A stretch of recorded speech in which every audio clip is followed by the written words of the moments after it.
श्रीमद्भागवते महापुराणे तृतीयस्कन्धे अथ प्रथमोऽध्यायः।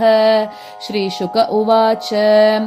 एवमेतत्पुरा पृष्ठो मैत्रेयो भगवान् किल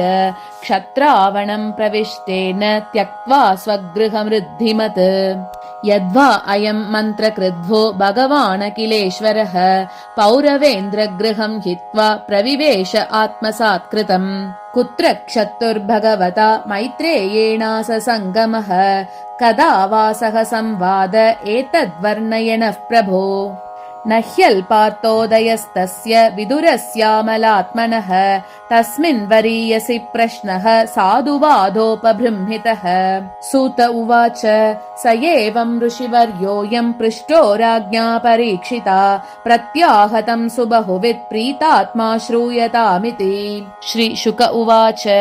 यदा तु राजा स्वसुतान् साधून् पुष्णन्न धर्मेण विनष्टदृष्टिः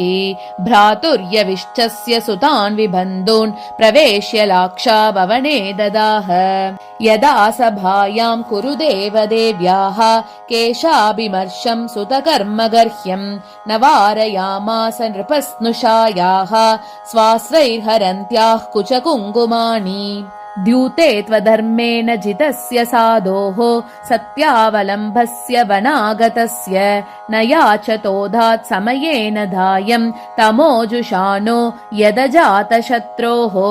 यदा च पार्थप्रहितः सभायां जगद्गुरुर्यानि जगाद कृष्णः न तानि पुंसाम् अमृतायनानि राजोरुमेने क्षतपुण्यलेशः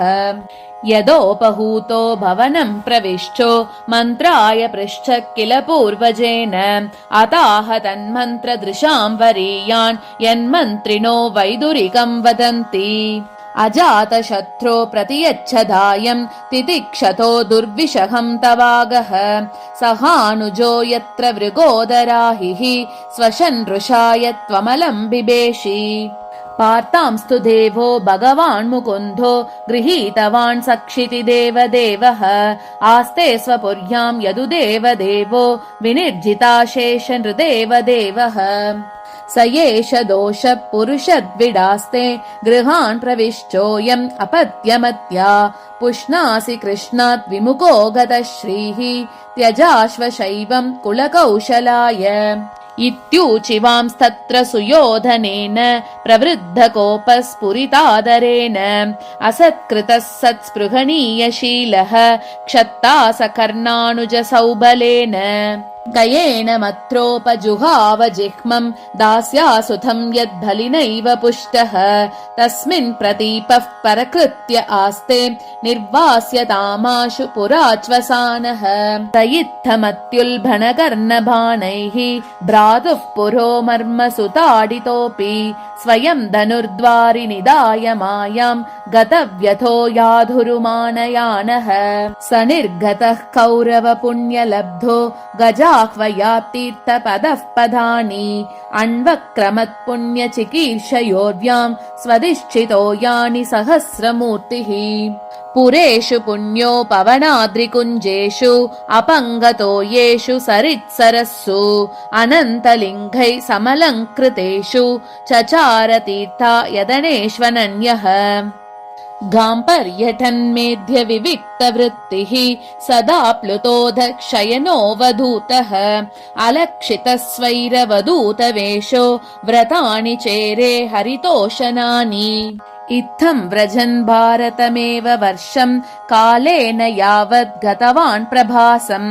तावत् शशास क्षितिमेकचक्राम् एकातपत्राम् अजितेन पार्थः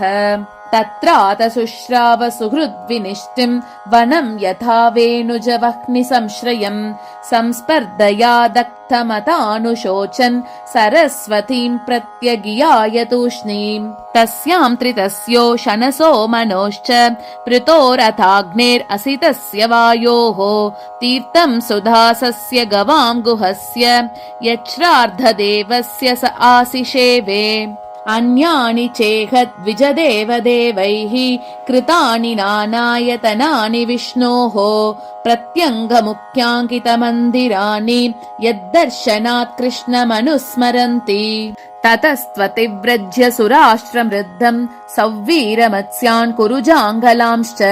कालेन तावत् यमुनामुपेत्य तत्रोद्धवम् भागवतम् ददर्श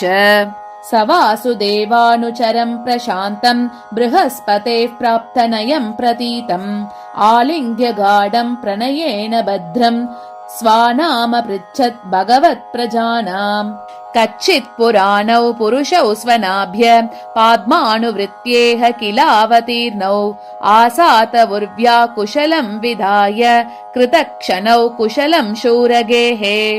कच्चित् कुरूणाम् परमः सुहृन्नो भामः स आस्ते सुखमङ्गशौरिः यो वै स्वश्रूणाम् पितृवद्ददाति वरान् वधान्यो वरदर्पणेन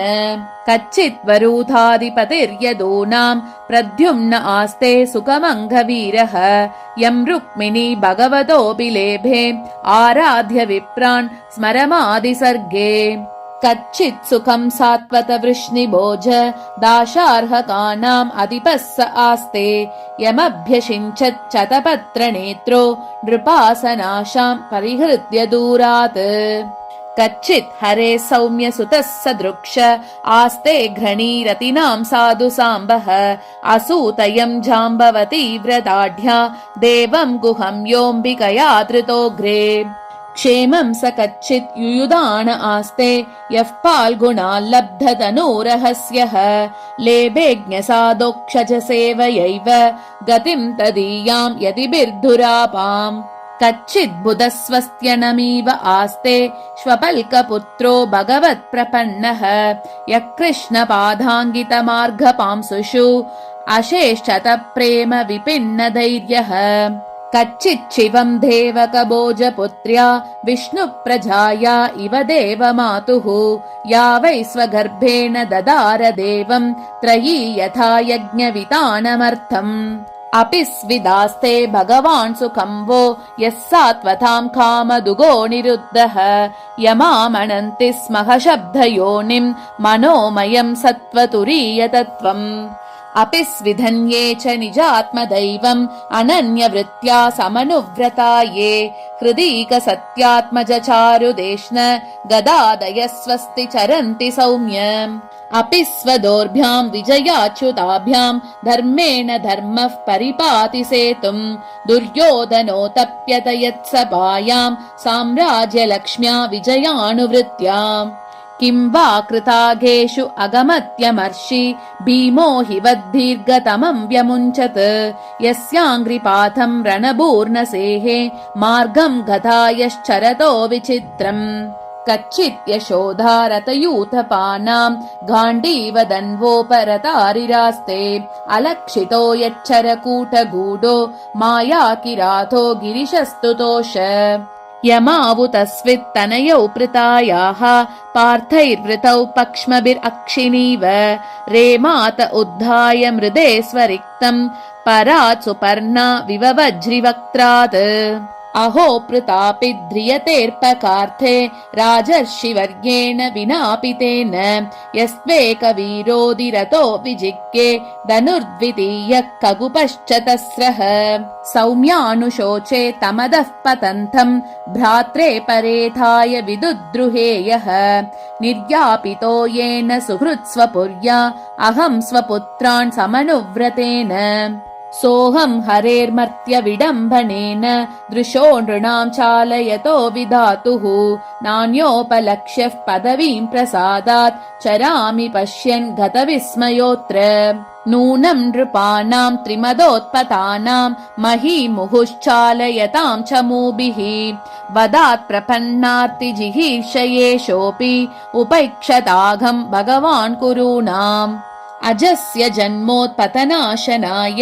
कर्माण्यकर्तुर्ग्रहणाय पुंसाम् नन्वण्यथा कोर्हति देहयोगम् परो गुणानाम् उत कर्मतन्त्रम् तस्य प्रपन्ना किल लोकपानामवस्थितानाम् अनुशासने स्वे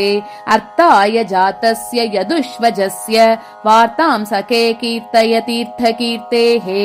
इति श्रीमद्भागवते महापुराणे पारमहंस्यां संहितायां तृतीयस्कन्धे विदुर उद्धव संवादे प्रथमोऽध्यायः।